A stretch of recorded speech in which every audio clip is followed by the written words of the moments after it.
Eu quero agradecer muito ao presidente da APSA, ao Alberto Reutemann, à Esther, vice-presidente, ao Evandro, que é o presidente do Conselho Deliberativo. Agradecer aos nossos diretores estaduais de diversidade, a Renata Martorelli, da Bahia, o Lázaro, do Goiás, a Elisa Lino, de Minas, Santa Catarina, Carlos Oreste, e São Paulo, Felipe dos Anjos e Neiva Justa. Quero agradecer também aos presidentes das estaduais e regionais da APSA e, em particular, às fiéis escudeiras, Alessandra e Carol. Sem elas, realmente, nós não teríamos como levar esse encontro até vocês. E o que nós pretendemos? Falar sobre 391 povos originários, falantes de 295 línguas originárias, vivendo em sua maior parte nas áreas urbanas e, segundo o último censo do IBGE, somando 1.700.000 pessoas, distribuídas 900.000 nas cidades e quase 800.000 em áreas rurais. E eu pergunto, ao seu redor, quantas pessoas indígenas você conhece e você se relaciona? E são questões como essas que nós vamos falar. E quem vai nos letrar um pouco sobre mulheres indígenas entre contextos é a nossa diretora nacional de Diversidade, Equidade e Inclusão, a Baíma Montai, mulher indígena, Puri, de Minas Gerais, empresária, conselheira, mentora, advisor, palestrante e colunista. Vamos lá, rumo ao topo. Com vocês, Baíma Montai. Você, por favor, complemente a sua apresentação e faça a sua autodescrição. Olá, Chuté Miripom, boa noite, Baíma Montai. Eu estou vestida, como eu sou, né, na verdade, que eu não estou ainda muito bem com essa prática da autodescrição. Mas eu sou uma mulher indígena, de pele clara, com rosto no formato redondo, cabelos castanhos, bate no ombro, estou usando um headset com o fone e o microfone, estou usando uma blusinha branca e um colar com algumas pedras e alguns elementos naturais. Fiz certinho? Vamos agora direto ao ponto. Vamos começar a bombardear a Baíma com algumas perguntas. E eu peço a vocês que estão nos assistindo que vocês façam as suas sugestões, observações aí pelo chat, e no final nós vamos guardar uns minutinhos para que vocês possam interagir com a nossa speaker, que é a Baíma. Baíma, vamos falar sobre protagonismo e liderança da mulher indígena. E eu vi e achei muito interessante o conceito de que o corpo da mulher indígena é a primeira defesa do território, interligando a integridade física à luta pela terra, trazendo para as mulheres indígenas a denominação de mulheres biomas. Aí pergunto, qual a relação entre a proteção dessas mulheres e preservação do meio ambiente? Fique à vontade. Bom, como você mesma disse, de fato, as mulheres indígenas, elas são a continuidade da vida. E aí, para falar a respeito desse território, né? A mulher é a continuidade da vida. Toda mulher é a continuidade da vida, porque a mulher é geradora de vida. E por isso a terra, que é geradora de vida, porque a terra com os seus biomas, Mata Atlântica, Cerrado, Caatinga, Pampa, Amazônia, não sei se eu falei todos, Pantanal, falei os 6. Biomas, né? Então, representam esse território que nós temos aqui. Eu vou trazer muitas minhas falas para um contexto de Brasil, né? Porque a gente tem mulheres indígenas em outros países, mas eu vou trazer para a nossa realidade aqui, para o Brasil. Então, a mulher indígena, as mulheres indígenas, considerando, né, os 391 povos atuais, elas representam a continuidade da vida. E aí, a partir disso, sim, porque a terra é um território e o nosso corpo também é um território. A defesa desse território, e esse nome, inclusive, de mulheres biomas, esse conceito, ele surgiu já há muitos anos pela AMIGA, que é Articulação Nacional, deixa eu ver, das Mulheres Indígenas Guerreiras Ancestrais, que é um conceito, é uma amiga, uma organização que teve também como defesa desse conceito, hoje a deputada Célia Jacriabá, mas também pela Shirley Klenak e outras mulheres que estão ativas na proteção das mulheres. Então, na sua pergunta, a relação entre essa base território, né, de corpo, mulher, território, na defesa e na proteção dessas mulheres com relação ao meio ambiente, porque se a mulher indígena ela não é protegida, com ela morre a continuidade da vida. Por que isso? Os saberes ancestrais, os saberes de cuidados da terra, desde sempre passado, né, de pai para filho, de mãe para filho e tudo mais, todos os saberes de cuidados, de respeitar, de compreender, de sentir a terra e os seus biomas. Então, hoje a gente tem toda a exploração há 523, né, 523 anos, toda essa exploração que ocorre e acaba destruindo a sobrevivência, a vida da mulher indígena e certamente de todos os povos, não só indígenas, mas aqueles que estão aldeados, não aldeados. A gente vai falar um pouquinho também desses contextos que essas mulheres, que nós, né, mulheres indígenas, vivemos nesse território brasileiro. Muito bem, podemos concluir então que as mulheres indígenas são centrais na gestão territorial, ambiental, no combate, inclusive, à exploração do solo, à mineração e preservação, por exemplo, da Amazônia, entre outros biomas, né? Você é originária de Minas Gerais, não é isso?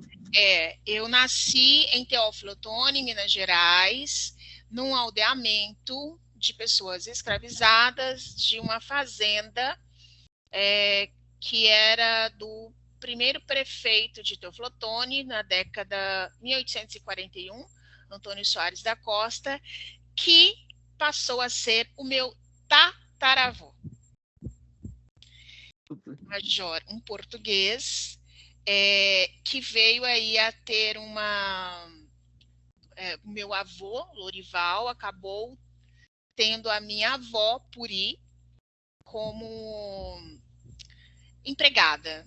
Como na época vovó contava, né, que ela já recebia, ela era lavadeira, depois que ela saiu das matas e, enfim, isso é uma longa história, que vai precisar de uma live só para contar a história dela e da Bisa e tudo mais, mas, enfim, desde que ela passou a trabalhar, desde pequenininho, 8 anos de idade ali, escravizada e tal, em algumas casas não se pagava, só dava o que vestia, ela foi aprendendo a lavar roupa, e assim ela se tornou uma lavadeira para sobreviver. E ela trabalhou na casa do meu avô, Lourival Soares da Costa, um grande nome, Teófilo Otoni, e o vovô, claro que eu conheci, convivi, né, com ele, se apaixonou por ela. Ele era casado com uma alemã e não queria mais aquele casamento, e queria porque queria minha avó.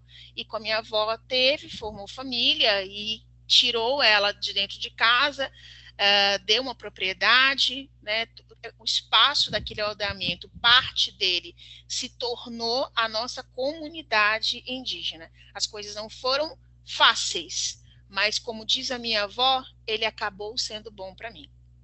Muito bem. Mulheres indígenas, então, são centrais na gestão territorial, são importantíssimas e vitais na mitigação dos efeitos climáticos. Então, nós deveríamos preservar a saúde, a vida das mulheres indígenas, porque é a nossa preservação.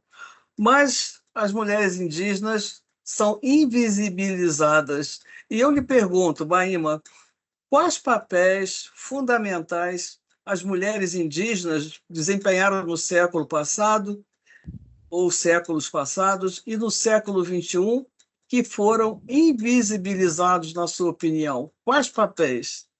Bom, é preciso trazer um pouco da história, né, para falar desse aspecto. Porque a gente está falando de passado, e ainda assim poucas pessoas conhecem. Então, para começar, é preciso que seja compreendido pelas pessoas que os povos indígenas sempre foram comunidades, povos, com milhares de pessoas, né? Foi registrado mais de 5 milhões, não sei se bilhões ou bilhões agora, de indígenas muito antes da colonização europeia. Então, a partir do momento que a gente tinha essas sociedades, né, muito bem organizadas, e por isso a gente usa sempre a questão da comunidade mesmo, do povo, né? E não um grupo, como um povo que costuma chamar de índio, costuma chamar de tribo, costuma colocar, né? Os europeus trouxeram nomes e colocaram na gente, coisa que a gente nunca teve. A gente sempre se viu como gente de um povo ou de outro, enfim. Então, falando desse passado, as mulheres indígenas, elas sempre tiveram os seus papéis de liderança. Pensando no contexto familiar, tudo vai a partir da família, né? Elas sempre foram consultadas antes de tomadas de decisões. Os homens, com os seus papéis, sempre respeitavam a mulher e a consideravam para decidir. Não se decidia sozinha.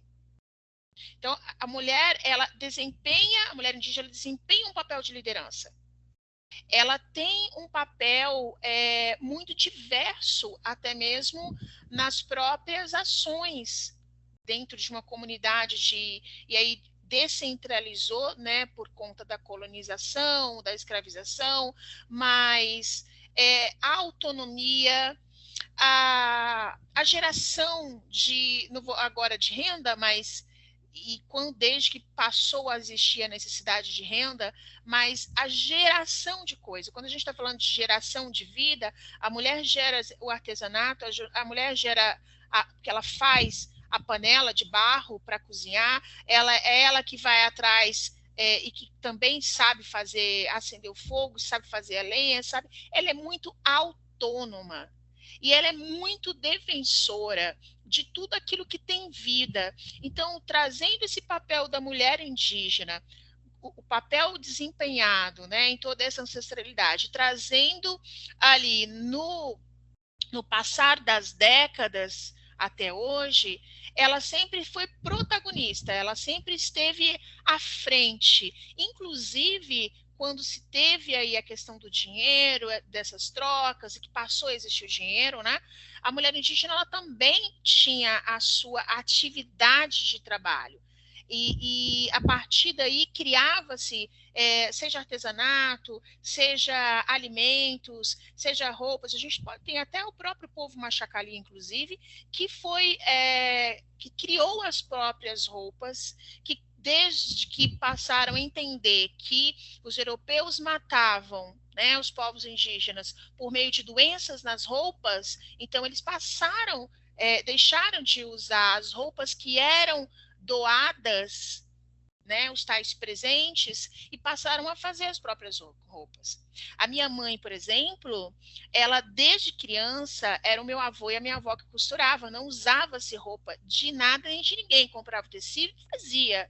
A comida que se comia era sempre a comida de casa. Eu estou falando de década de 90, década de 80, década de 70. Se você vai viajar, eu mesma, quando criança, né, fui de Minas para São Paulo, a gente não comia fora, levava-se a comida, porque tinha sempre esse cuidado, essa vigilância. Então, a mulher indígena, ela é muito autônoma, ela é muito ousada, ela é proativa e é destemida. Isso eu Então, posso. Baima, também tem aqui, conta a história que as mulheres indígenas, elas também foram protagonistas na história e na geografia, que elas foram as primeiras geógrafas do Brasil, participando da construção de mapas. Sim, Isso sim. ninguém fala. Não, então, se a gente vai falar, as mulheres indígenas são protagonistas nessa parte de cultura, na parte de espiritualidade, na parte de negócios, na parte de território, porque quem é que guiavam as pessoas nas florestas, nas matas, em todos esses biomas? Quem é que mostrava o caminho? Não eram apenas os homens. Eles não iam sozinhos, porque dentro dessa questão, é claro que cada povo tem a sua singularidade, mas as mulheres sempre estiveram presentes, inclusive em disputas de território. Então, elas conhecem geograficamente tudo isso. E assim, por exemplo, se na época da colonização, de criar esse território todo, existia desde sempre magé. As pessoas são acostumadas a falar pajé, né, que é o masculino, e esse nome foi trazido também de fora. Então, como é que se vai caminhar por entre essas matas todas, ser picado de uma cobra por cobras, receber, enfim, tocar numa planta que não conhece, adquirir problemas, risco de morte? Não eram só os homens que sabiam, as mulheres curandeiras é que salvavam as vidas de todos esses europeus que vieram para cá. Então, elas iam junto também nas matas, nas florestas, em todo esse território. Mas o pano de fundo na história, o que ressalta muito é a violência de todas as formas, né? E, então eu queria saber de você como as violências contra as mulheres indígenas e a invasão dos territórios por garimpeiros, pelas indústrias de extração e transformação, como tudo isso impacta o patrimônio imaterial da humanidade. Impacta diretamente a biodiversidade. A partir daí, né? Porque a violência contra as mulheres indígenas não é só contra as mulheres indígenas, e aí vamos trazer esse contexto. Vou falar resumidamente aqui. A gente tem mulheres indígenas em quais contextos?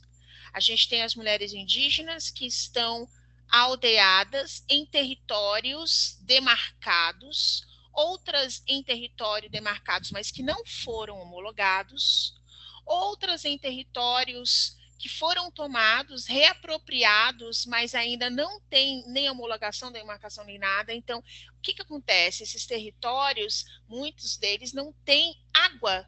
Aqui em Urutu, né? Por exemplo, a minha comunidade não tem água potável, porque ela foi atingida diretamente pelo problema da Vale no Rio Doce.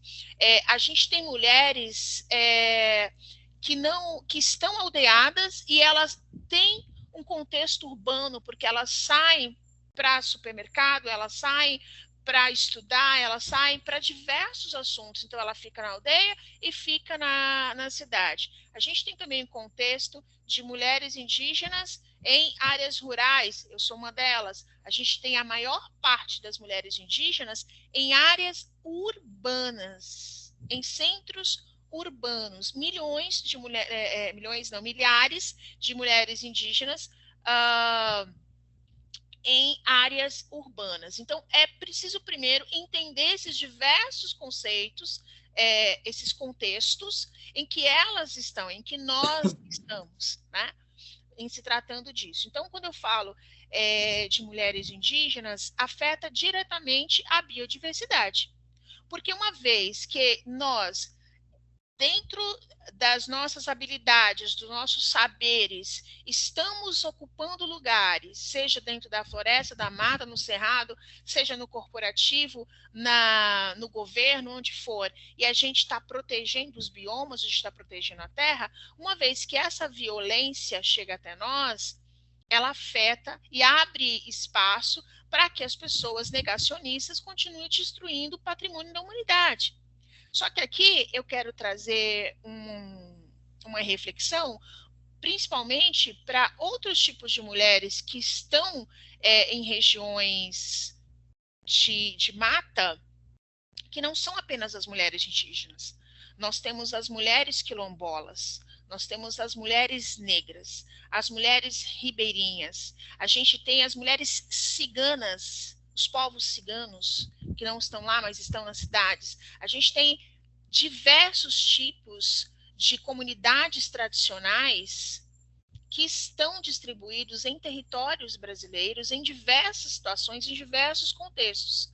Então, a violência, ela começa a partir do momento que nega a existência dessa mulher, dessas mulheres, né? Então, o questionamento da existência dela. Você é índia? Porque não perguntam se é índia. Você é índia mesmo? Né? Esse contexto. Poxa, mas você não tem cara de índia. Mas você tá trabalhando... Nossa, mas como você lida com finanças? Você é indígena?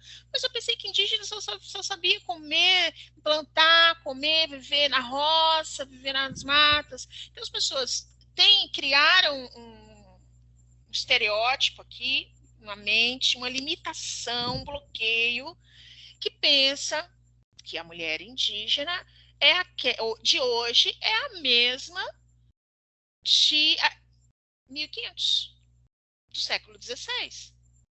Né? Então, o povo indígena os povos indígenas são muito tecnológicos.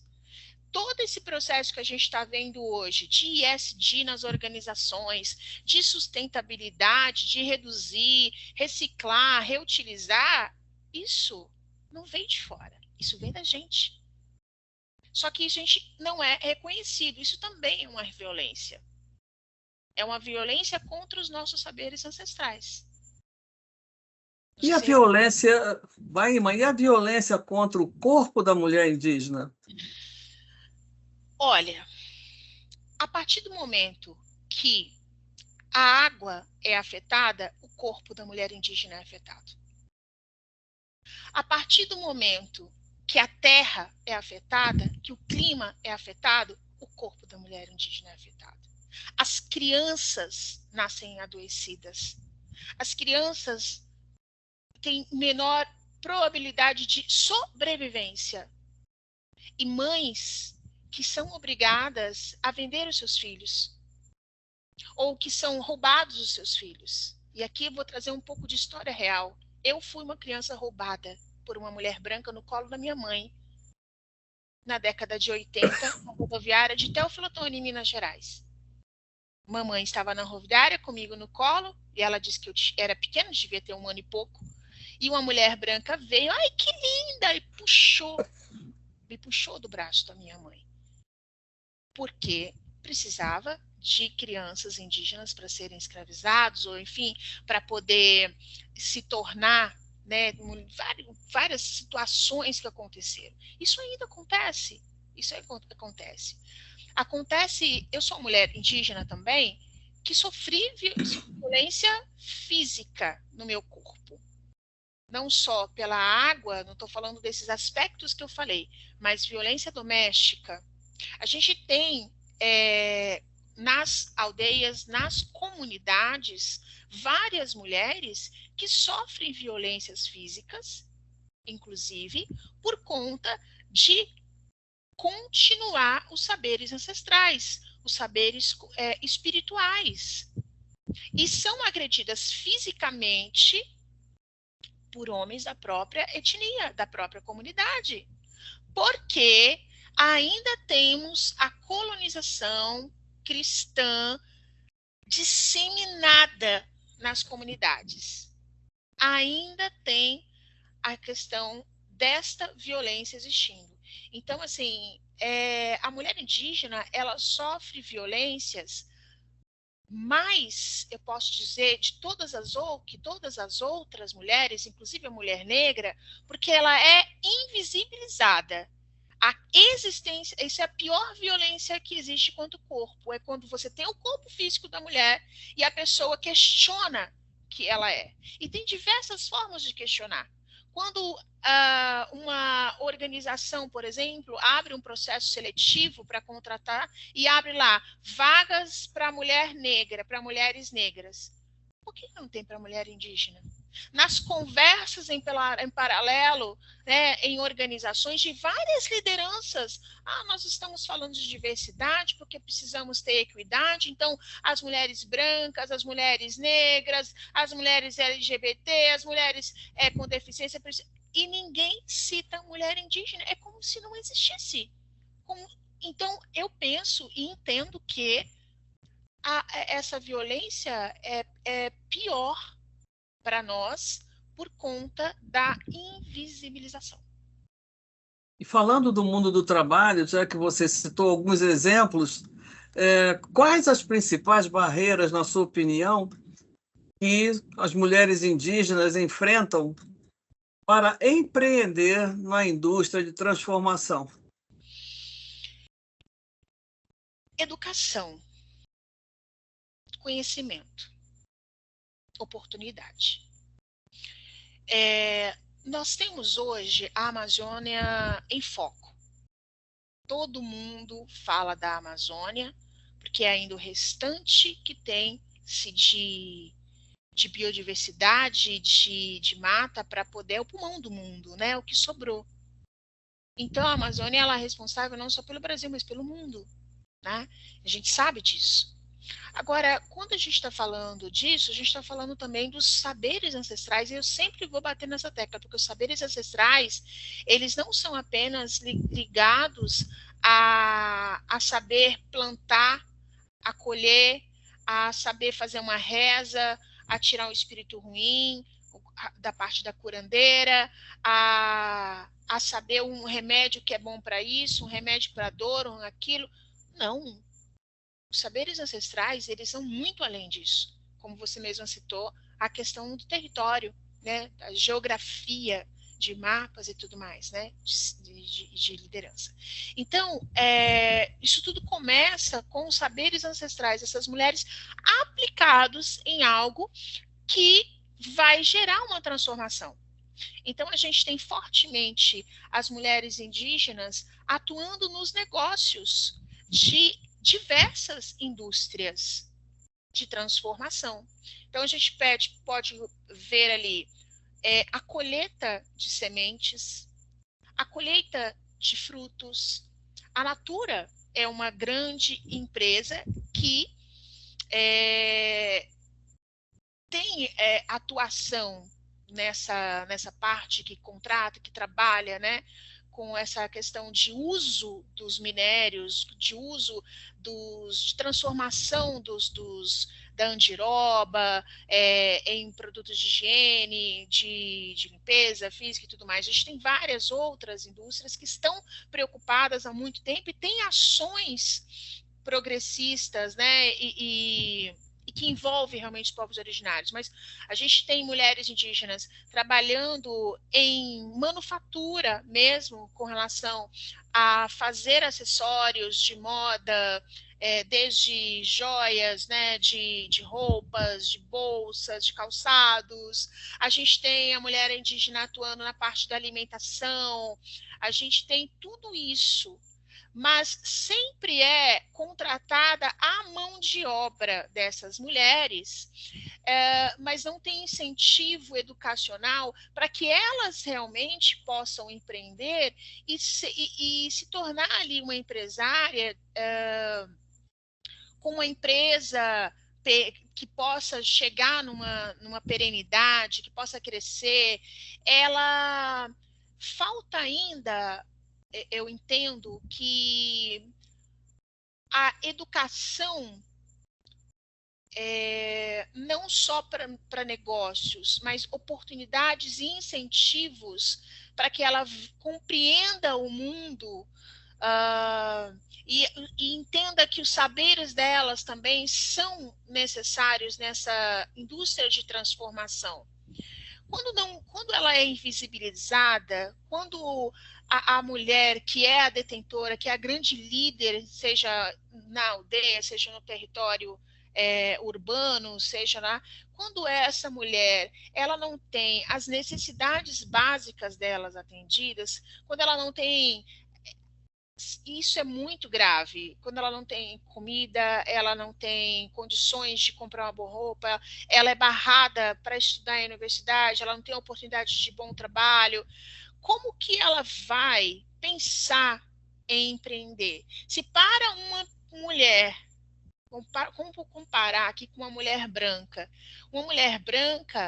ela para empreender, para fazer tudo é mais fácil para ela, porque ela teve acessos que mulher indígena não teve. Então, quando a sobrevivência ela é afetada, impacta nessa mulher de poder ter o seu negócio, de poder pensar em criar, de progredir. Então, a gente tem poucas pessoas ainda trabalhando nos negócios e muito menos ainda trabalhando em organizações, em área corporativa. Eu mesma que consegui fazer essa jornada, né? Hoje eu sou conselheira, tem 31 anos, eu vou fazer esse ano 31 anos de jornada, de profissão, são 26 anos de área executiva. Então, tudo isso que eu fiz foi por muito incentivo e rigidez da minha mãe, num contexto de sair de um aldeamento, de uma vila ali indígena e ir diretamente para São Paulo, e você vai empurrada e você vai. Mas isso aí não são todas, não é a maioria. Então, eu entendo que, quando a gente está falando de principais barreiras, sintetizar isso na questão da educação, dos direitos humanos básicos de acesso, de sobrevivência. Isso impacta demais nesse avanço, nessa evolução, nessa melhoria das mulheres indígenas. E todo esse contexto que você está trazendo, de todos esses desafios que são postos para a mulher indígena, quando ela chega no ambiente corporativo, agora eu vou falar com um profissional de recursos humanos. Muitas organizações, via seus profissionais que falam em seu nome, ainda defendem a meritocracia, achando que as pessoas todas deveriam ter as mesmas condições de chegar ao topo, e se não tem essas condições é porque não se esforçam.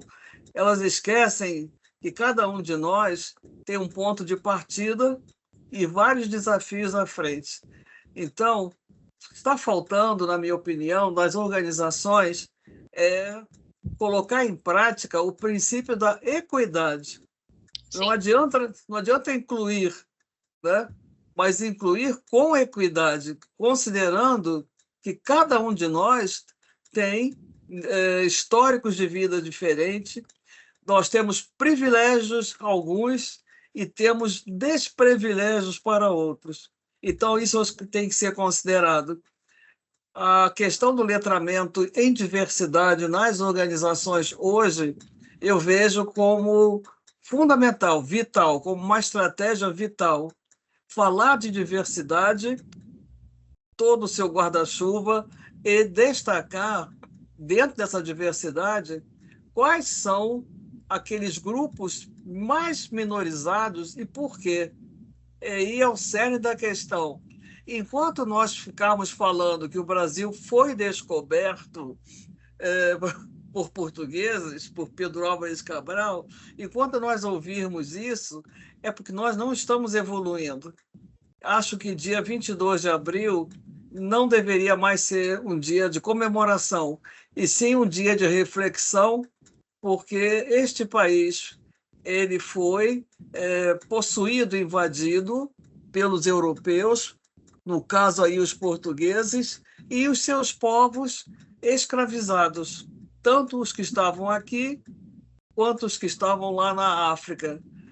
E muitos permanecem nessa condição de trabalho escravo até hoje, né? Sim. E,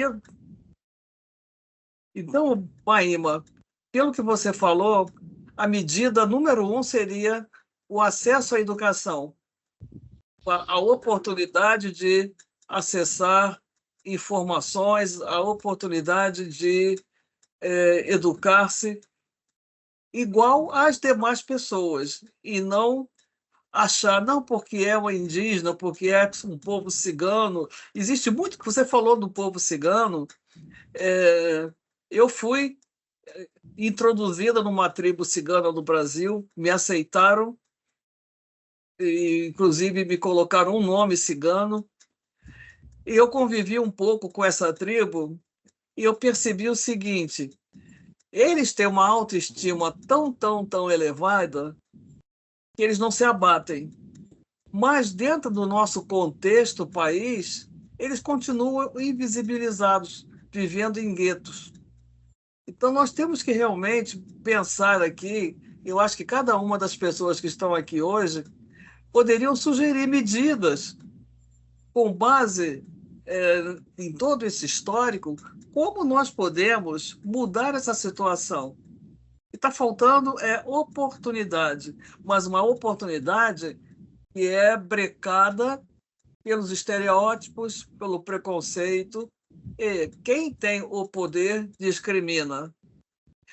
Eu te pergunto, em relação à educação intercultural, qual o objetivo principal que você vê na capacitação de pessoas que trabalham em órgãos públicos, órgãos privados, para dialogar com os povos indígenas? Esse diálogo existe? O diálogo às vezes existe e às vezes é um monólogo em que quem pode mais fala e quem pode menos escuta. Eu posso muito falar sobre a minha experiência enquanto mulher puri e a minha vivência sobre a minha família, sobre o meu povo. E aqui eu vou lembrar que o povo puri é um povo que era dono, não vou dizer era quando a invasão, mas continua sempre sendo, né, de terras e habitava hoje o que é Sudeste, Rio de Janeiro, São Paulo, Minas, Espírito Santo. Então, foi um dos primeiros povos, né, a ser atingidos, a ser violentado. E foi dado como instinto. No século XIX, início do século XIX, foi dado como instinto.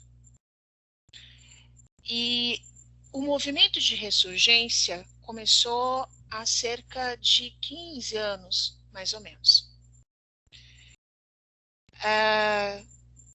Então, quando a gente está falando desse diálogo, a gente está falando de comunicação.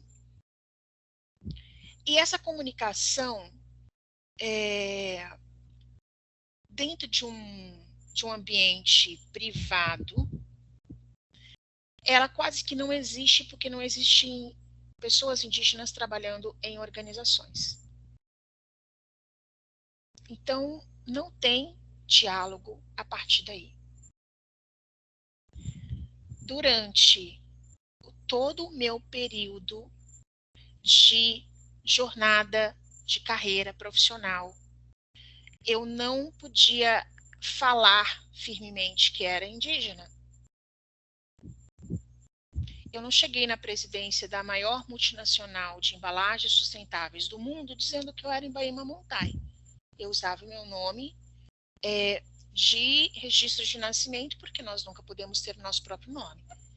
E desde 2024 eu estou tentando colocar o meu nome indígena com a declaração, tudo mais, o reconhecimento no registro de nascimento, e tenho dificuldade, mesmo com as legislações. A burocracia, muitos impedimentos são muito grandes. Então, nesse aspecto do privado, a gente tem uma questão de não existir diálogo porque a gente não tem pessoas indígenas. Uma outra questão é, as pessoas indígenas que têm não conseguem ter cargos de liderança, elas estão muito na operação, muito lá na base, escondidas. Então, elas também não têm diálogo. Elas escutam e fazem. Isso falando de indústria. Se a gente está falando de comércio, varejo, elas também estão lá embaixo. São vendedoras, né? São operadoras. É ali que trabalha. Raras aquelas que se destacam, mas não se destacam também com a sua cultura, né? Com as suas pinturas e tudo mais. O ambiente corporativo ele é ainda muito agressivo. Se eu chegar numa reunião de conselho, junto de C-levels, com as minhas amboracauena, as minhas pinturas indígenas, eu não vou ser respeitada de pronto. Eu já não sou porque eu sou mulher.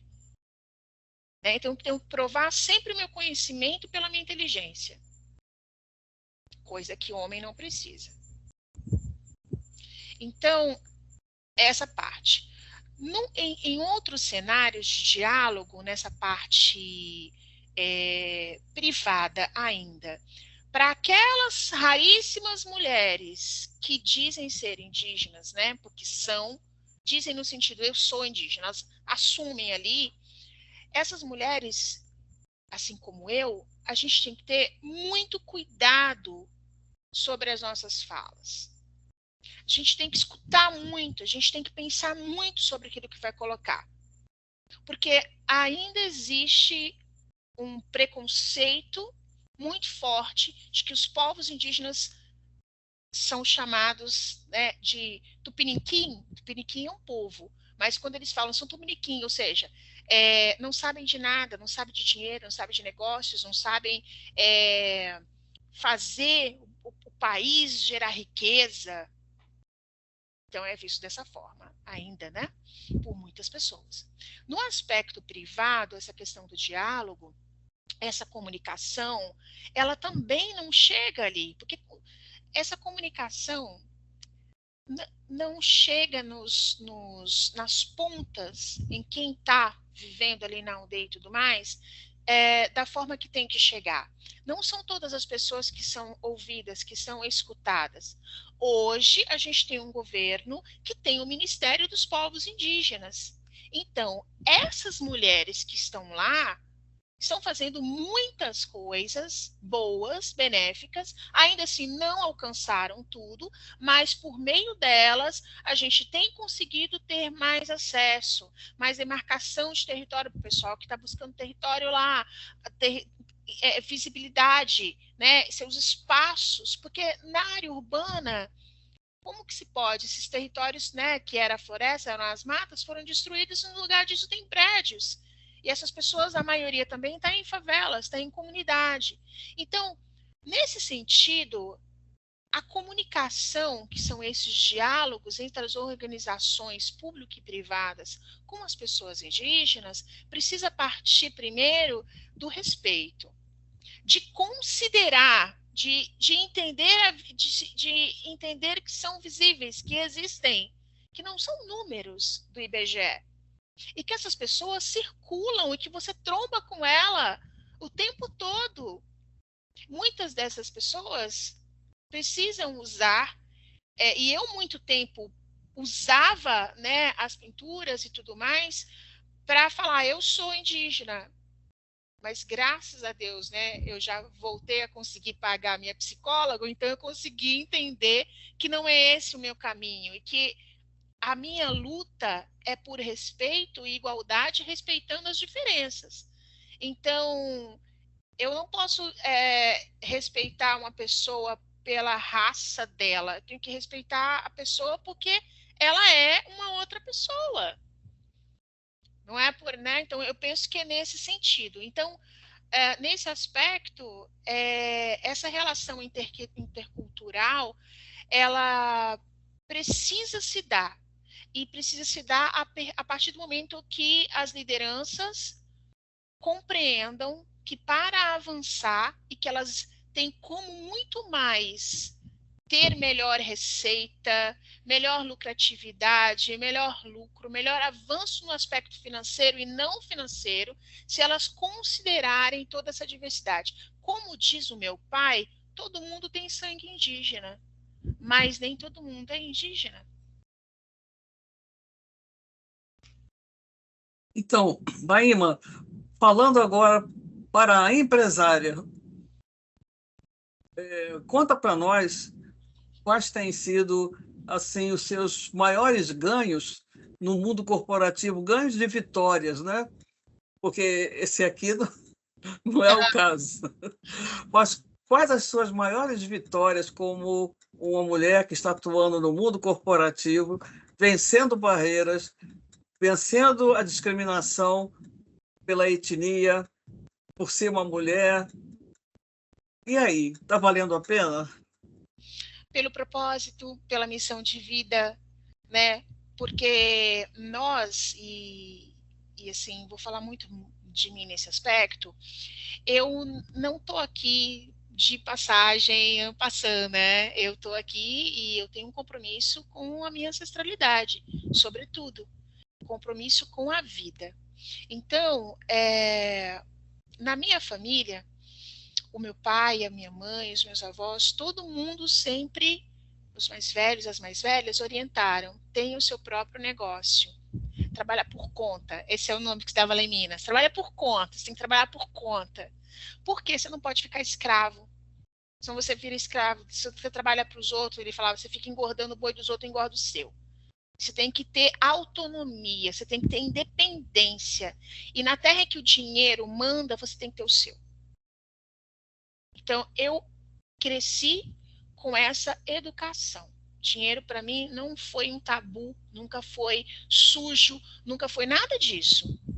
Eu cresci bem letrada, no sentido de quem eu era e de quem era bom e qual era o papel dele. E que ele nunca poderia estar por cima de valores sobre a terra, sobre a humanidade. Mas em todo mundo. Baima, nós já estamos caminhando para o final. Eu gostaria aqui de abrir para perguntas. Então, tem uma pessoa aqui que vai começar, é o Leonardo. Bom, muito obrigado. Está com a mãozinha. É a segunda vez que eu escuto uma mulher indígena falando e, assim, confesso a você que sinto uma pressão no peito muito grande. Tá? Primeiro, pela inteligência, parabéns, pela perseverança, por ser quem você é. Realmente, é a segunda vez, assim, a impressão que eu tenho é a melhor possível, ou seja, porque, na realidade, a gente percebe o quanto nós não sabemos, né? E como você falou, o quanto há uma invisibilidade da sociedade. Mas eu queria aproveitar esse espaço e puxar a responsabilidade para nós que estamos aqui. Nós somos uma organização de mais de 1.000 ou 2.000, não sei, profissionais de recursos humanos que não podemos escutar a sua fala e não fazer nada. Então, acho que esse é o primeiro ponto. Vou sair daqui, porque eu entrei aqui por uma mensagem do Alberto, para prestigiar, eu tinha esquecido, entrei graças a não sei quem, ao universo, ou os seus ancestrais, eu estou aqui, porque realmente é a segunda vez que eu escuto, e dessa vez eu não vou não fazer nada. Porque da primeira vez eu já tinha ficado muito impactado com o que eu tinha escutado, e foi muito similar à sua fala de hoje. E eu imagino o quanto você, né, que vem, né, de uma aldeia indígena, e também foi outra situação de uma outra mulher indígena que eu escutei, o quanto vocês não têm que fazer. Bom, em relação aos homens, nem falar, né? Ou seja, como você falou, o homem, por ser homem, já tem os seus espaços, etc. Eu tenho brigado muito com isso, cada vez mais, de ter espaço para as mulheres. Agora, quando eu escuto uma mulher indígena que já por ser mulher, já tem dificuldades, por ser indígena, multiplica por 1.000 ou por 1 milhão essa dificuldade, Não dá para a gente ficar sem fazer nada. Então, proposta, viu, Georgette? Nós temos que trazer isso para a APSA e informar a todos os associados que a gente teve esse bate-papo e que a gente escutou de que os indígenas brasileiros são invisibilizados, porque um ponto que eu vejo muito, eu queria sugerir, precisamos de letramento. A gente não sabe, a gente não é ruim porque quer ser ruim ou não toma as ações porque a gente não quer tomar. A gente não toma ação por falta de letramento. Então, eu hoje, que fui letrado por você, eu assumo a responsabilidade pública de quem está aqui. Se isso aqui está gravado, fique gravado, que eu não vou mais ficar inerte ou sem ação com relação ao que eu escutei pela segunda vez. Então, e acho que, já que a gente está no ambiente da AAPSA, Georgette, é a AAPSA que está escutando o que a Mabaina falou conosco. Não somos nós aqui que estamos nesse call, aqui escutando ao vivo, e eu espero que esteja gravado. Não podemos mais ficar inertes a uma situação como essa. Vamos salvar o mundo? Vamos salvar todos os indígenas do Brasil? Não, mas não podemos ficar sem fazer nada, porque senão, de que servem esses webinars, de que servem os eventos, se a gente, a partir deles, não toma um posicionamento? E eu diria que, para mim, o primeiro posicionamento é estender o letramento. Se nós estamos na AAPSA hoje, passamos a talvez ser corresponsáveis e que devemos nos letrar sobre o que passa com os indígenas de uma forma geral e principalmente com as mulheres indígenas. Abrir mais espaço. Aí um outro ponto que eu faria, já me calo e passo a palavra. Uma pesquisa com todos os associados da AAPSA e suas empresas, de que empresas têm indígenas trabalhando. Como ela comentou, porque eu escutei isso da outra vez. E da outra vez, eu me lembro, agora minha consciência está me dando aqui um choque elétrico no cérebro, eu fiquei encarregado comigo mesmo de abrir espaço para indígenas nas empresas. Não fiz nada. Dessa vez eu vou fazer, porque eu não posso escutar duas vezes a mesma coisa e ficar inerte. Então, agora, uma andorinha não faz verão, mas uma organização como essa, para onde você está falando, deveria fazer, porque aqui estão os profissionais de recursos humanos das empresas.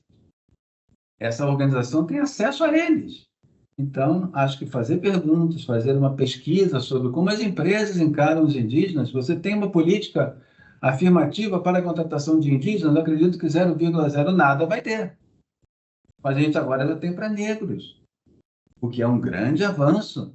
Mas agora que a gente já deu um passo, temos que dar outros passos, a meu ver. Tá? Eu paro por aqui, porque agora fiquei bastante sensibilizado. Realmente, muito obrigado por você ter, pelo menos a mim, me dado a chance de te escutar. E parabéns pela tua fala. Eu acho que da maneira que você coloca, e acho que isso também é muito importante, é por isso que eu fui letrado em relação às mulheres, por mulheres que me letraram muito bem, que não letraram com você é um homem branco, hétero, você é o causador de todos os problemas. Não, letraram com carinho, ou seja, me trazendo para o lado, e hoje eu sou um dos maiores defensores de mulheres em cargos de liderança do Brasil. E vou continuar trabalhando para isso, e agora eu quero incluir as indígenas, se você me permite. Tá? Então, Georgette, me passa o contato, eu queria ter o teu contato, porque dessa vez eu não vou ficar inerte. Olha, a Baíma, ela está de viagem aqui para São Paulo, ela não mora em São Paulo, ela está no Rio de Janeiro agora, e ela está vindo para São Paulo. Amanhã você vai fazer um curso aqui, né? Amanhã começa uma nova formação, a certificação de conselheira consultiva na Escola de Negócios Trevisan, então eu tenho que embarcar daqui a 1 hora, exatamente. Opa! Então, eu quero pedir desculpa a vocês, porque nós vamos ter que encerrar no horário, porque ela vai precisar sair zarpando aí para vir aqui para São Paulo. E obrigado pelas suas palavras, Leonardo. Acredito que você representou muitíssimo bem o pensamento de todos. E, no mais, nós estamos apenas começando, muito devagar e cautelosamente, uma trajetória que é para incomodar, mesmo no bom sentido, as pessoas que estão esperando o óbvio. Aqui não tem nada óbvio. Aqui é desafio, é boa vontade e muito muito conhecimento, muita competência daquelas pessoas que têm a coragem de vir aqui e falar sobre temas como esse. Então, eu só tenho a agradecer a você, Baima Montai. Venha com Deus aqui para São Paulo, um bom curso amanhã e prepare-se para outras atividades. Leonardo, foi muito agradável, foi muito caloroso te ouvir. Bom que você esteja aqui. De fato, não tem a ver, como que você disse, não é uma guerra, uma luta entre pessoas brancas. Nós somos pessoas humanas, somos gente, né? Como diz minha avó, a gente é gente. Então, à disposição, vamos conversar sim e nos unir, porque as lideranças precisam compreender, os C-levels precisam compreender que ao abrir espaço para esses conhecimentos ancestrais, economiza muito dinheiro, sobretudo, porque o olhar do C-level está no dinheiro, não tem como não falar, tá, né? Então precisa ter essa percepção também. Muito bom. Bom, ótima viagem. Eu já fui um dia carioca, viu? Agora eu já sou perdido no mundo, mas eu nasci no Rio. Boa viagem aqui para São Paulo. Agradeço a APS, agradeço pela boa viagem. Eu realmente pedi licença para poder seguir. Agradeço pela oportunidade. Contem comigo. Vamos seguir juntas, juntos. E a Carol, a nossa âncora aqui da APSA. Então, você fique à vontade que nós vamos encerrar. E até breve. Muito obrigado a todos. Um beijão. Boa noite, obrigada. Tchau.